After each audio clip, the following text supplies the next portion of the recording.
oportunidade.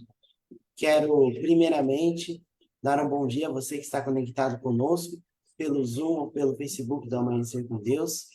Que a paz de Deus, que excede todo o entendimento, possa superabundar no seu coração.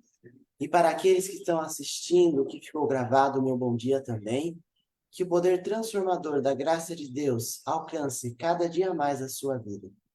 Esse é o Amanhecer com Deus, um projeto que tem o objetivo de levar as pessoas a terem, nos primeiros momentos do dia, um encontro com o Criador, o Rei dos Reis e Senhor dos Senhores. Eu quero convidar você a abrir a sua Bíblia no livro de Ezequiel, no capítulo 18, versículo 23. Ezequiel 18, 23. Esse texto foi escrito no contexto do cativeiro da Babilônia, em que o povo judeu, naquela situação de cativeiro, estava chamando Deus de injusto.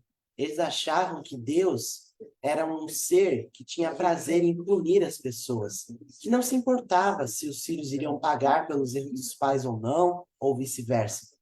Um Deus que não poupava o inocente, um Deus que gostava de ver as pessoas sofrendo pelos seus pecados.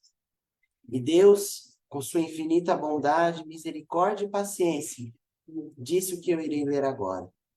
Acaso tenho eu prazer na morte do perverso? Diz o Senhor Deus. Não desejo eu antes que ele se converta dos seus caminhos e viva? Aqui nós vemos a síntese do caráter de Deus. Um Deus que perdoa, um Deus que está sempre disposto a nos dar uma segunda chance. Eu quero também ler o verso 27 e 28 que diz: convertendo-se o perverso da perversidade que cometeu e praticando o que é reto e justo, conservará ele a sua alma em vida. Pois se considera e se converte de todas as transgressões que cometeu, certamente viverá, não será morto. O que Ezequiel está dizendo aqui é que Deus sempre nos ama. Não importa o que a gente tenha feito no passado ou o que a gente deixou de fazer. Ele está sempre disposto a nos transformar, a estender a sua mão. Não importa se você no passado foi um ladrão, um assassino ou qualquer outro tipo de pecador. Para todos existe graça. Ainda existe salvação para você. E eu quero falar brevemente de alguns personagens da Bíblia que eram tidos como perdidos até mesmo pelos escolhidos. Mas mesmo assim, eles obtiveram a salvação. E a história desses personagens é um exemplo claro e autoevidente desse amor de Deus. Esse amor que excede todo entendimento. Esse amor que transforma vidas, até mesmo aquelas que parecem estar sem solução. E eu começo com Manassés, filho do rei Ezequias, um homem fiel a Deus. Entretanto, Manassés decidiu não seguir o exemplo de seu pai. Ele não só se curvou perante deuses estranhos, como também profanou o templo, queimou seu filho como sacrifício e condenou à morte aqueles que defendiam a adoração ao Deus verdadeiro. É curioso a nota da tradição judaica que afirma que ele condenou o profeta Isaías à morte. E segundo essa mesma fonte, Isaías foi cerrado ao meio por ordem desse ímpio governante. E ao longo dos seus 55 anos de reinado, ele provocou de forma consciente o Altíssimo. Sendo um conhecedor da verdade, a Bíblia fala que ele foi pior do que os cananeus que Deus destruíra no passado. A palavra de Deus apresenta uma descrição bastante negativa a seu respeito. E como consequência dos seus pecados, da sua rebeldia, os assírios invadiram a terra de Judá e o capturaram e o levaram para a Babilônia. Mas de uma forma bem cruel. Os assírios eram conhecidos pela sua crueldade. Amarraram ele com cadeias, prenderam ganchos na sua carne e o levaram até a Babilônia numa prisão. E lá, Manassés reconheceu seu erro e a Bíblia fala que ele orou ao Deus do céu, pedindo perdão. Ele se humilhou na presença do Senhor e Deus ouviu a oração dele. Ou seja, ele teve um arrependimento verdadeiro, um arrependimento sincero. E Deus, em sua infinita misericórdia, permitiu que ele voltasse para Jerusalém. E quando ele voltou, ele destruiu os ídolos, tirou para fora tudo aquilo que não agradava a Deus. E ele foi restaurado pela graça de Deus. Essa história nos mostra que o arrependimento envolve reconhecer os nossos erros e, mais do que isso, abandoná-los. Naquela prisão, naquele lugar tão difícil, tão dolorido, naquela situação tão humilhante, Manassés reconheceu que estava errado. Ele reconheceu que não havia outro senão Deus. E ele pediu perdão para Deus dos seus pecados. E ele também se comprometeu a abandonar os velhos hábitos. E eu pergunto a você, será que hoje você está disposto a deixar os velhos hábitos? Será que, assim como Manassés, você é capaz de reconhecer o seu erro na presença de Deus? Muitas vezes nós estamos cientes de nossos erros, principalmente os ocultos. Mas nós temos vergonha ou medo das consequências. Mas a história de Manassés, bem como o texto que eu li hoje, mostra que nós podemos nos achegar a Deus. Nós podemos pedir perdão dos nossos pecados. Porque Ele é compassivo, Ele é um Deus de amor, um Deus que perdoa e um Deus que transforma. E que ouve aquele que pede com fé, com sinceridade. E Manassés fez a sua súplica com sinceridade e humildade. E ele foi salvo. Da mesma forma, nós alcançaremos a salvação se nos achegarmos a Deus com humildade e sinceridade. Avançando na história sagrada, eu quero falar de Nabucodonosor, um homem que era orgulhoso de si mesmo até demais. Governante do maior império da história até aquele momento, ele se achava autossuficiente. E talvez ele tivesse razão, do ponto de vista humano, é claro. Afinal, ele podia fazer tudo o que ele quisesse. Não havia impedimentos para a sua vontade. Entretanto, ele estava se esquecendo de que existe alguém muito maior lá no céu. E na sua vida de orgulho, de soberba, ele acabou entristecendo o coração do Senhor. E o Todo-Poderoso, em sua misericórdia, tentou ensiná-lo de várias maneiras.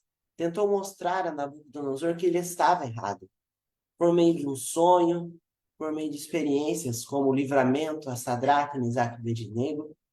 Mas nada disso adiantava. Então, Deus permitiu que ele vivesse como um animal por 7 anos, para que ele entendesse que sem Deus, o ser humano não é nada. Aquela condição que Nabucodonosor viveu mostra para nós hoje que a soberba entorpece o nosso senso crítico. Ela cega a nossa visão. Quando a temos no coração, nós não percebemos os perigos da vida sem Deus. E se a gente não percebe os perigos, a gente cai facilmente nas armadilhas de Satanás. Por isso, tome muito cuidado com a soberba. Eu não sei se é esse o problema que tem te afastado de Deus, mas se for, peça perdão a Deus. Busque reconhecer o seu lugar nesse mundo. Você não é um Zé Ninguém, você é filho do rei. Mas, como tal, você tem responsabilidades. E também a consciência de que sem Deus nós não somos nada. Avançando na história sagrada, nós acabamos de falar de duas pessoas que não se importavam com Deus, de que provocavam o Altíssimo, que queriam fazer tudo do próprio jeito, justamente para provocar o Senhor a ira. Mas a história que eu irei contar agora fala de alguém que tinha zelo e determinação para as coisas de Deus, mas da forma errada.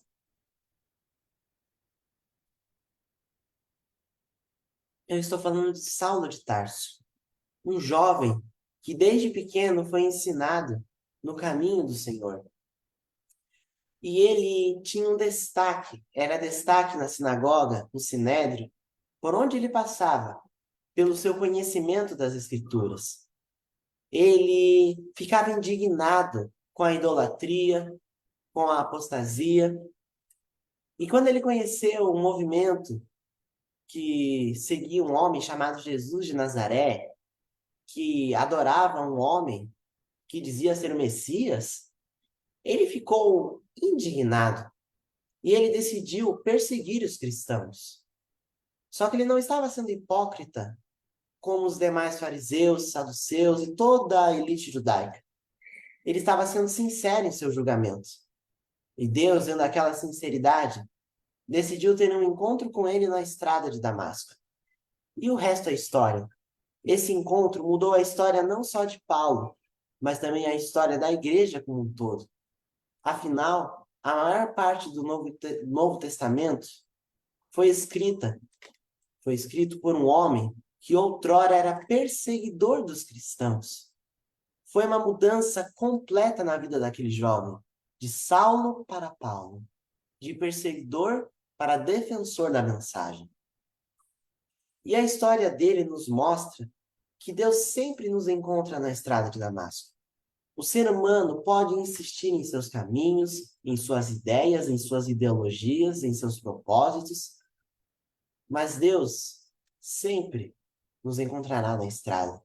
Sempre haverá um momento da vida do ser humano em que ele irá perceber que ele está errado, que ele irá reconhecer que os caminhos de Deus são mais altos que os nossos, são melhores do que os nossos. E cabe a nós pedir a Deus sabedoria e discernimento para aceitar a mensagem, para que quando Cristo encontre conosco na estrada de Damasco, a gente possa ter um coração aberto para receber as boas novas do Evangelho. E para finalizar este momento, eu quero falar de mais uma pessoa, que a Bíblia não menciona o nome dela, apenas fala que era um ladrão que estava na cruz. A tradição o chama de Dimas, e ao longo da história muitos o chamaram de bom. Mas o relato de Mateus, o relato dos evangelhos, mostra que ele não era tão bom assim.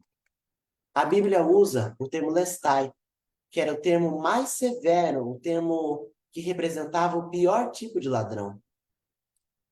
E o relato dos evangelhos também fala que ele se juntou à multidão e ao seu companheiro ladrão,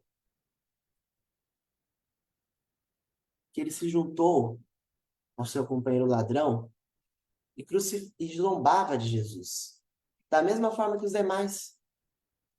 Só que em um determinado momento, ele olhou para aquele Jesus naquela cruz e viu que ele era diferente. Viu que ele não era um criminoso.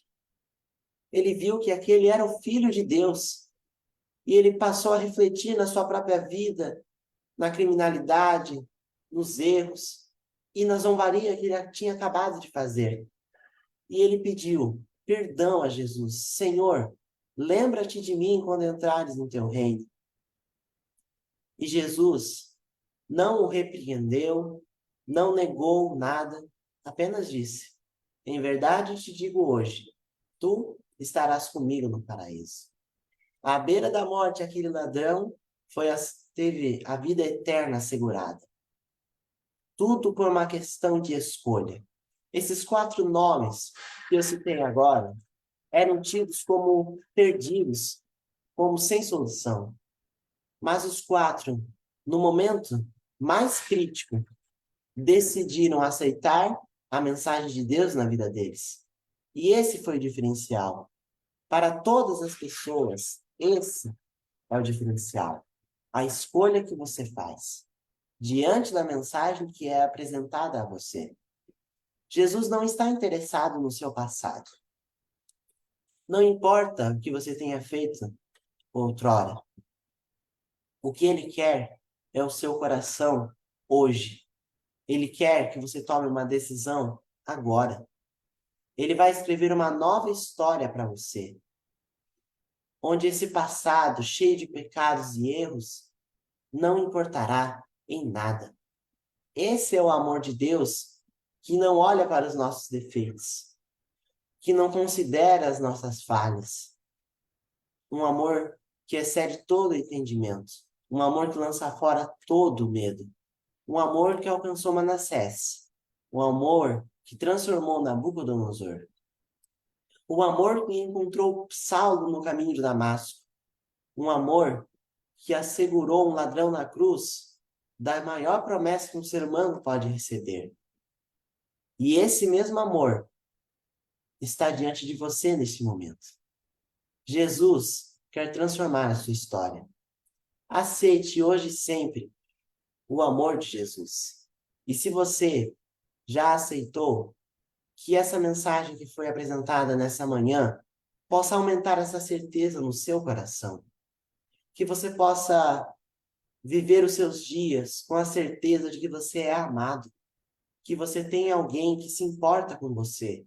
Alguém que cuida de você nos mínimos detalhes e que quer te moldar dia após dia. E eu convido você a orar comigo nesse momento, a refletir nessa graça transformadora, nessa graça excelsa, infinita, que excede todo o entendimento. Querido Deus, eterno Pai, nós somos falhos e pecadores, cheios de defeitos.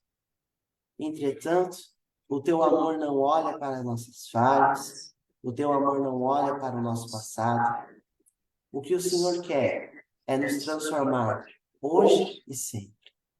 A tua vontade é boa, cheia de amor.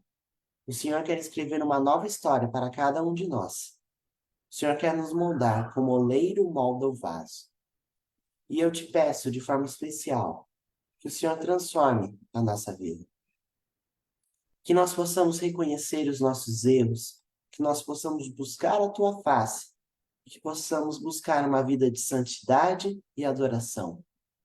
E que nós possamos ser humildes, sinceros, e que possamos desejar a tua presença acima de tudo.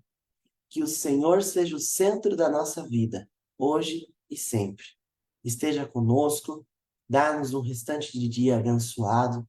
Esse é o nosso pedido, o nosso agradecimento que fazemos no nome dele.